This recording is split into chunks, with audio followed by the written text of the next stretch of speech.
தனுசு ராசி மற்றும் தனுஷ லக்னம் 2025 பிப்ரவரி மாத பலன்கள் எப்படி இருக்கு? தனுசு ராசிக்கு யாருங்க அதிபதி? குரு பகவான். தனுசு ராசியில் இருக்கக்கூடிய நட்சத்திரங்கள் கேது பகவானுடைய மூல நட்சத்திரம், அடுத்தது வந்து பாத்தீங்கன்னா சுக்கிர பகவானுடைய நட்சத்திரம், சூரிய பகவானுடைய நட்சத்திரம். இங்க இருக்கக்கூடிய நட்சத்திரங்கள் அனைத்துமே என்ன சொல்லுது? கடினமான உழைப்பாளி. இப்ப தனுசு ராசி அப்படின்னாவே கடினமான உழைப்பாளி. பக்தி ரொம்ப அதிகம். இந்த பக்தி யாருக்கு அப்படின்னு கேட்டீங்கன்னா, எல்லா ராசியும் கம்பேர் பண்ணும்போது ரொம்ப அதிபயங்கர பக்திக்கு ரொம்ப முக்கியத்துவம் கொடுக்கக்கூடிய ராசி தனுசு ராசி. அது ஆணா இருக்கட்டும், பெண்ணா இருக்கட்டும். ஆரம்ப காலத்துல சாமியே கும்பிட மாட்டாங்க. ஒரு குறிப்பிட்ட வயசுக்கு மேல சாமி தவிர வேற எதுவுமே இல்ல அப்படின்னு வாழ்க்கையில நினைப்பாங்க. அது எல்லாத்துக்கும் காரணம் காலபுருஷனுக்கு இது 9வது வீடு. குரு பகவான் மூலத்திரிகோணம் பலம் பெறக்கூடிய வீடு. அது என்னங்க மூலத்திரிகோணம் பலம்? குருக்கு 2 வீடு. தனுசு, மீனம். ஆனா வந்து பாத்தீங்கன்னா, மீனத்துல அவர் ஆட்சி பலம் மட்டும் தான் பெறுறாரு. ஆனா வந்து மூலத்திரிகோணம். அப்ப தனுசுக்கு குரு செல்ல பிள்ளை. அப்ப காலபுருஷனுக்கே செல்ல பிள்ளையான குருவோடைய வீடு இன்னைக்கு குரு எங்க இருக்காருங்க? குரு ராசிக்கு 6ல மறைஞ்சிருக்காரு. இன்னைக்கு தனுசோட நிலைமை என்ன? தனுசு சொல்லப்போனா ரொம்ப கெத்தான ராசி. இந்த விஷயத்த வந்து பாத்தீங்கன்னா, ஆணா இருக்கட்டும், பெண்ணா இருக்கட்டும், ரொம்ப அதிபயங்கர புத்திசாலிகள். எவ்வளோ விஷயங்கள் தெரியலனாலும் தெரிஞ்சிற வரையும் ஒரு விஷயத்த அந்த டெட் எண்ட் வரையும் வந்து பாத்தீங்கன்னா, போராடி ஒரு விஷயம் கத்துக்கக்கூடிய தனுசு ராசி மற்றும் தனுசு லக்னம். நல்லது பண்றவங்களுக்கு எல்லாத்துக்குமே ஒரு நல்ல நண்பனாக இருக்கக்கூடிய தனுசு ராசி. ஒரு தீயவன் அல்லது 1000 பேர் மத்தியில கொண்டு போய் விட்டாலுமே தனுசு ராசி ரொம்ப கிளியரா தெரியும். அவங்க பேசுறதே கொஞ்சம் வித்தியாசமா இருக்குங்க. யார்கிட்டயும் அப்படி சட்டுன்னு பழகிற மாட்டாங்க. நான் பழகுனா பழக்கின பழக்கத்துக்காக உயிரையும் கொடுக்கக்கூடிய ராசி. தனுசு ராசி மற்றும் தனுசு லக்னத்தோட ஃப்ரெண்ட்ஷிப் நமக்கு கிடைக்கிறது ரொம்ப ரொம்ப கஷ்டம்.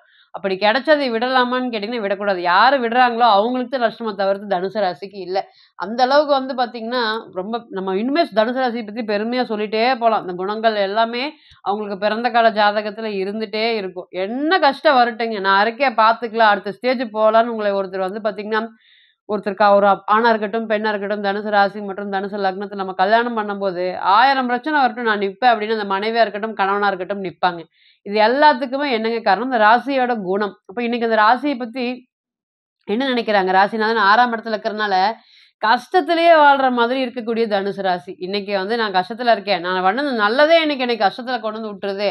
அப்படிங்கிற அளவுக்கு பிரச்சனைகள். அம்மாவ பார்த்தது கண்டிப்பா இந்த தனுச பொறுத்தவரையும் வந்து பார்த்தீங்கன்னா, பொறுப்பு அப்படிங்கிறது சின்ன வயசுலயே வந்திருக்குங்க. நான் ஒரு 15 வயசு, 20 வயசுலயே 35 வயசுக்கு உண்டான மெச்சூரிட்டி லெவல் எனக்கு இருக்கு அப்படின்னு கேட்டீங்கன்னா, அது தனுசு ராசி. ஏங்க அந்த மாதிரினா, சின்ன வயதிலேயே அவ்வளவு அனுபவப்பட்டவங்க, பக்குவப்பட்டவங்க. அவங்களுக்கு எதுவுமே ஈஸியா கிடைச்சிருமா அப்படின்னு கேட்டீங்கன்னா, கிடைக்கவே கிடைக்காது.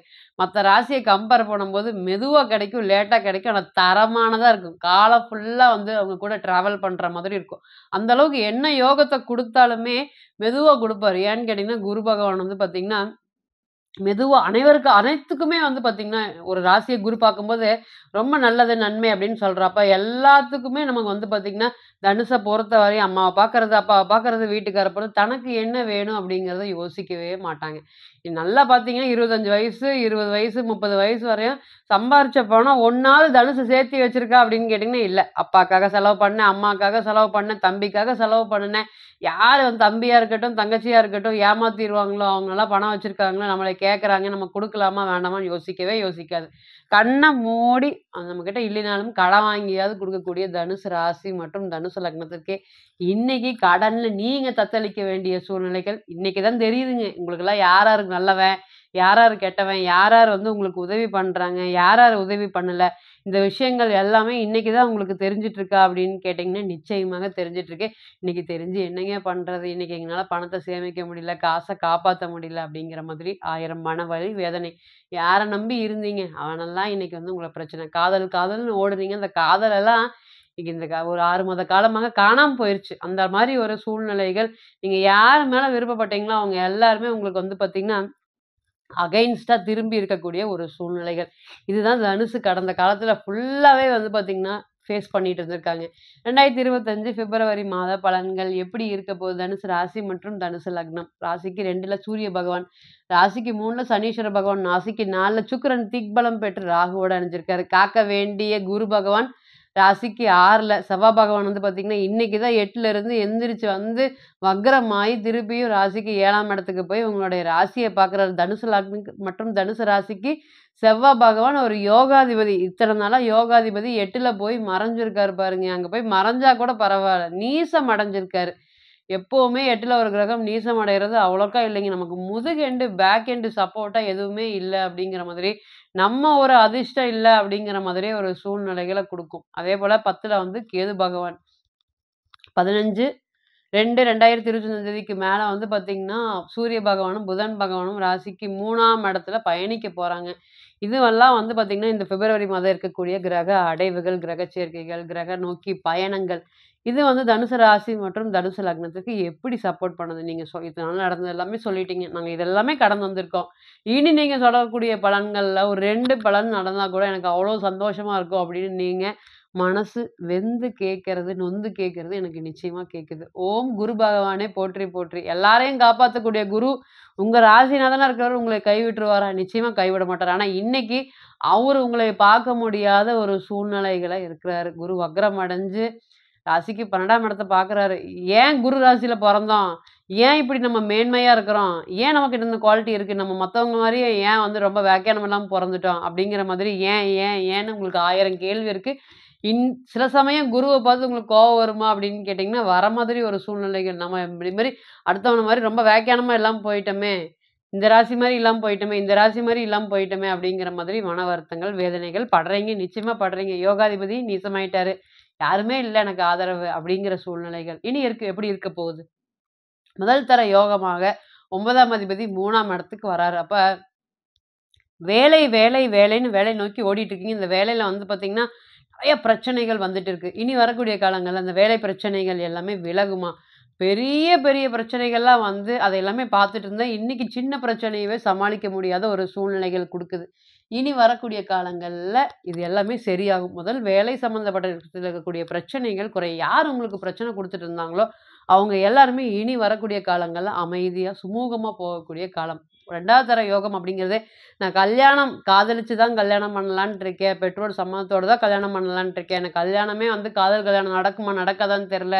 அந்த அளவுக்கு எங்களுடைய வீட்ல பிரச்சனைகள் போயிட்டுருக்கு. திருமணம் சம்மந்தப்பட்ட விஷயங்கள்லாம் பேரண்ட்ஸோட சப்போர்ட்டோட தான் நான் கல்யாணம் பண்ணணுன்ட்டு இருக்கேன் அப்படின்னு ஆணா இருக்கட்டும், பெண்ணா இருக்கட்டும் ரொம்ப பிரச்சனைகள் போயிட்டு இருக்கக்கூடிய இந்த காலத்துல, இனி வரக்கூடிய டைம் 2 பேரும் வந்து பார்த்தீங்கன்னா, பேரண்ட்ஸ் சப்போர்ட்டோட கல்யாணம் பண்ணக்கூடிய ஒரு சூழ்நிலை. காதல், திருமணம் நடைபெறக்கூடிய ஒரு சூழ்நிலைகளை ஏற்படுத்தி குடுக்குமா அப்படின்னு கேட்டீங்கன்னா, நிச்சயமா குடுக்கும். இதுக்கு முன்னாடி செவ்வாய் ராசியே பார்க்கல. இப்ப செவ்வாய் ராசிய பார்க்கறனால பேசுறதுக்கு ஒரு தைரியம், வீட்ல ஒரு சொல்றதுக்கு ஒரு தைரியம். இத்தன நாளா என்ன பேசினாலும் மத்தவங்க புரிஞ்சுக்காத இருக்கக்கூடிய சூழ்நிலைகள் எல்லாமே இனி வரக்கூடிய காலங்கள்ல விலகும். அதேபோல பூர்வீக சம்மந்தப்பட்ட சொத்துக்கள் கிடைக்குமா? கிடைக்காதா? அது வந்துருச்சுன்னா நாங்க கொஞ்சம் வந்து தெம்பாயி அடுத்தது என்ன அப்படின்னு பார்க்க போவோம். அது சார்ந்த விஷயத்துல நெறைய பிரச்சனைகள் இருக்கு. இதனால பூர்வீக கோயிலுக்கும் போகாம, குலதெய்வ கோயிலுக்கும் போகாம, பூர்வீக சொத்த பார்க்க முடியாம இருக்கோம்.